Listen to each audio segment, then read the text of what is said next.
Je zingt het al de hele winter als we straks naar Tirol toe gaan. En je bent er inmiddels. Ja, we zijn er inderdaad. Ja. En, het weer is prachtig, de mensen zijn gezellig. Ja, wat wil je nog meer? Het is gewoon super hier. Hoe ziet een winter van Paaltje Poets eruit? Nou, de winter voor ons is bijna ten einde. We zijn nu in Westendorf en dat is voor ons zeg maar een beetje het einde van het wintergebeuren. Mijn nieuwe single heet Lijn 10 en hij ligt nu als het goed is al in de winkel. En waar gaat het over? Het is een nummer van 27 jaar oud. En ik heb vanaf vroeger af al heel veel affiniteit met dat nummer. En ik denk gewoon dat dat nummer is eigenlijk een ondergeschoven hit. En wij proberen het op deze manier nieuw leven in te blazen. En verder, wat kunnen we dit jaar nog meer van jou verwachten? Nou, we zijn sowieso bezig met een album. En we zijn nog even een beetje aan het kijken of we dat dit jaar doen of begin volgend jaar. Gaan we nog wat doen met het WK?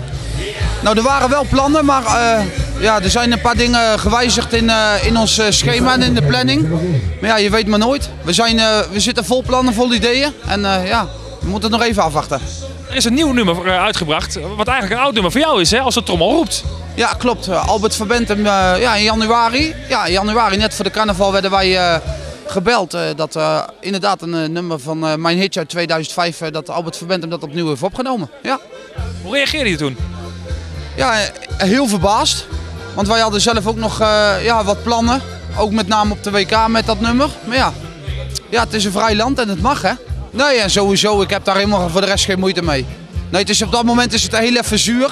Omdat je al met ideeën en plannen bezig bent. Maar ja, op een gegeven moment is dat klaar en dan is het goed. En Albert en ik zijn hele leuke collega's en goede vrienden. En nee, voor de rest echt geen haat of wranging ertegen.